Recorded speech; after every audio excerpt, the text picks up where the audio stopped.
back on Fatama now. It's one of our 135s. I hope to fly on those things when I get back from Korea quite a bit. They go to Philippines and Singapore and different places.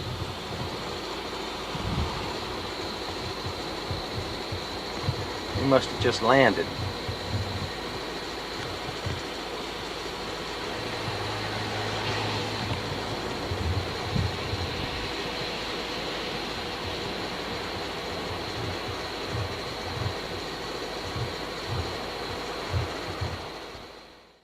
Okinawa, a subtropical island approximately one-half the size of King County, has warm humid summers and mild cloudy winters, but rains year-round and has warm waters year-round. These warm waters cause typhoons, hurricanes in the Pacific, and generally speaking are more intense than what we have in the US, since as an island, Okinawa does not have much land to slow typhoon down.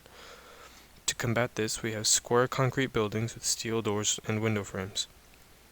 These buildings were influenced by the US military occupation, and the closer you get to the base, the more of these you will see.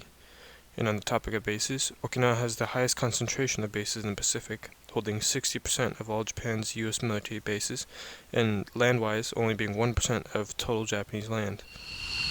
Notable noise pollution comes from these bases, and fighter jets, Ospreys, and other helicopters and fixed-wing planes deploy from these.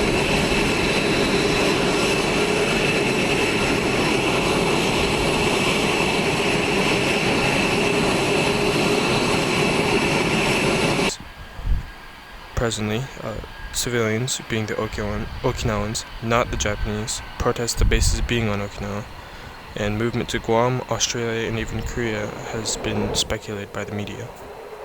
This is where Okinawa is currently, but how and why is it here, and how does the US military occupation affect the development of Okinawa?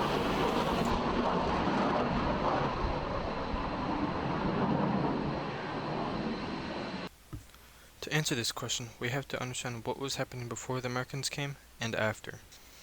Pre-1945. Okinawans, who were primarily consisted of poor farmers at the time, lived a very primitive and simple lifestyle. They farmed sweet potatoes and sugar canes for the mainland Japan and had no machines or advanced technology to do said farming. This is due to a mindset that looked back for answers rather than finding and creating new ways to solve problems. This caused severe technological and cultural, along with economic stagnation. 1945 Battle of Okinawa. General Ushijima of the Imperial Japanese Force on Okinawa understood that belief in the emperor does not win battles, tactical might does. He also understood that Japan was losing the war and the sole purpose of Okinawa was to buy time for the preparation of Japanese invasion. He devised plans that would, although be untraditional and even considered inhumane, but statistically speaking, would yield less deaths and more successful hits on US forces. He would deploy mass kamikaze attacks, suicide boats, and nighttime attacks, along with the already pre-existing bunkers, tunnels, and underground pillboxes. He would use his 100,000 men to their fullest potential and waste no lives feeding the American might. On the other side of the board, the US had three objectives when taking Okinawa. Capture the airstrips, keep as many civilians alive, and control the island. Capturing airships, specifically the one in Naha, was the main objective, but Yontan Airfield was just as important. Controlling the island went hand in hand with taking the airships, but came with the challenge of having to distinguish between Imperial combatant and Okinawan civilian. Many civilians would approach at night time, and they would attempt to be as quiet as possible when moving around, just as a Japanese raiding group would. It did not help that Okinawans did not know that one could surrender with a white flag. As the days dragged on and US forces fought for every foot of the island with machine guns, hand grenades, and mortars, they took control of the keystone of the Pacific. This would be the very beginning of what seems to be permanent US presence on the rock. After the US had now officially occupied and controlled Okinawa, they implemented their own foundation and infrastructure to help aid the construction of military bases on the island. From here forth, the Okinawan people are no longer part of the Japanese administration, are required to adopt US dollars, drive on the right side of the road, and US military vehicles had the right of way. Not being part of the Japanese administration meant they are no longer citizens in Japan or citizens of the US, and hence had no national flag, which meant in order to leave the island to go anywhere, you would require a passport. 1946 through 1960s. Immediately after the Americans had full control of Okinawa, they had begun to build Highway 58 and turn airships into airfields and airfields into air bases.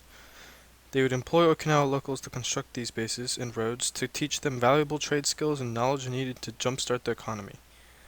This would also save Americans back home lots of taxpayer dollars. Those who wanted to learn more advanced trades, such as something medical or law-based, could apply for Shudan Shushuk. With this, one could go to a college for free as long as they came back to improve what they had in Okinawa.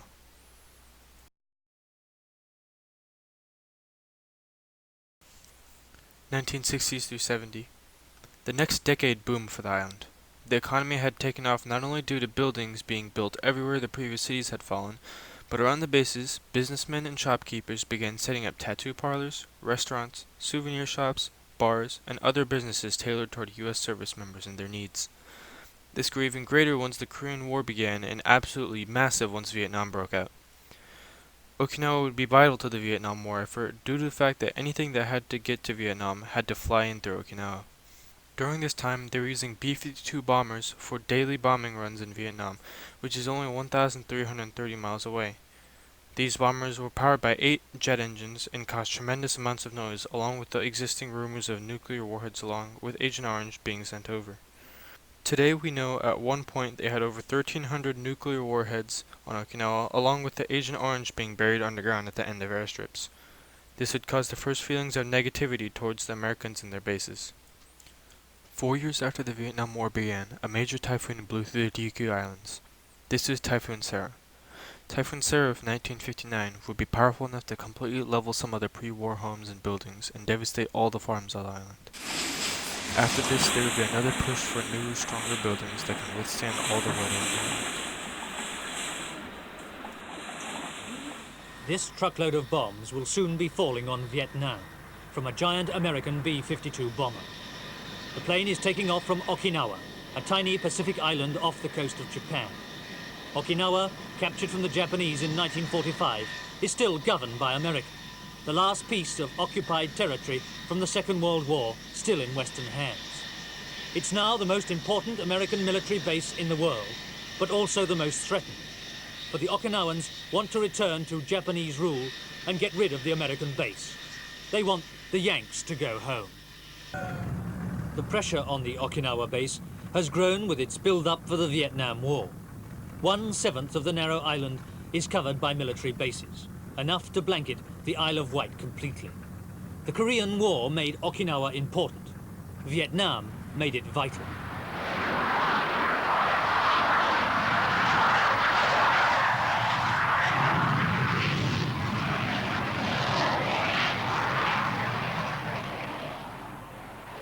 From Kadena Air Base, jet fighters patrol the coasts of Communist China and Korea. During the Pueblo crisis and the recent shooting down of the American spy plane, Okinawa was the base the Americans would have struck back from. It's to Okinawa that America sends her troops for Vietnam, on their way to the war or out of it. Has it always been assumed that there was a lease, a time which the Americans would leave by, or has it always been assumed that it would go on forever? No, I don't think so. Beginning with President Eisenhower, who stated that at some time in the future, when conditions permitted, Okinawa would revert to Japan. This has been restated by every president since President Eisenhower. However, there's been no timetable ever set on this. You see here on car license plates, Okinawa, Keystone of the Pacific. Keystone gives the impression that once you pull that away, everything else tumbles to the ground. Are there any alternatives to Okinawa that you can think of? Not that I know of. There's been, I've seen speculation, press speculation, that could possibly move this base to Korea, or perhaps back to Guam, or some other place. But there is no real alternative. Okinawa is an island doomed by its position to be strategically important. Its value for America is that Communist China is only 500 miles away, the eastern part of Russia only 900 miles away, the troubled peninsula of Korea 600 miles away, and most important, Vietnam only 1,400 miles off. 1970 through 80. As the decades go on, Okinawa begins to look like what it is in its current state. Large cities down to the south, training facilities in the north, and air bases in the middle. But one thing is still notably different. The Americans have power. This will all change in 1972 when the US makes a deal with Japan and returns it to the Japanese administration, as long as the US can keep its bases and keep running them the way they previously had been. Once this took effect, many things changed. First of all, Okinawans are Japanese citizens and no longer need passports to fly to Japan. They had also adopted a Japanese flag. Secondly, Japanese elections that were untouched by the US had begun. Thirdly, drivers began driving on the left side of the road, and the military no longer has the right of way. US vehicles are phased out, with Japanese vehicles due to steering wheels having flopped sides. Fourthly, Japanese yen is adopted and US dollars are no longer primary currency. Exchange banks are built to accommodate this. Despite inevitably occurring, the treaty may have been enacted quicker by a single event known as the Koza Riot. The Koza Riot was a riot that spontaneously occurred and rapidly grew out of hand, resulting in over 1,600 Americans and 82 arrests. It began when a drunk service member hit an Okinawan, who was also drunk, with his vehicle, and taximen witnessed it. The taximen started yelling anti-American phrases despite the victim quite literally getting up and walking away, while MPs arrived in an attempt to extract the service member, but a crowd began to form. Another completely unrelated American and his girlfriend showed up to the scene and accidentally bumped an Okinawan vehicle. The crowd reacted by attempting to drag the two Americans out of their vehicle and beat them, but failed to do so, and instead decided to throw bricks and Molotovs at them. The MPs now rushed to help them and fired warning shots, which attracted a massive crowd that grew from 700 to a whopping 5,000. The crowd began pushing U.S. vehicles out of parking lots, which are identifiable by their yellow license plates, and flipping them over and setting them ablaze in the middle of the streets. They would eventually make their way into Kadena Air Base and ravage the Stars and Stripes publishing building along with the USO. The riot lasted 8 hours and went on to 7 o'clock in the morning. コザ事件は覚えている？コザ事件はね、なんていうか、あれは、なんていうのかね、沖縄の子供が暴行されたから、会社を、米軍の車をひっくり返して燃やしたものか？と思うよ。これは覚えてるから、そこのコザという町はすごい怖いっていうのがあった。で、夜は結婚していた時に旦那が一回だけコザの町を車でさーって通った時に沖縄の人と、それから、米兵っていうか、その軍人さんたちが集まる場所とか別々で、この軍人さんたちが集まる道路を走ったんだけど、すごい、威圧感というか、怖いっていう意識がやはり強かったね。事件ばっかり起こってるから、その怖いっていうイメージがもう本当にあった。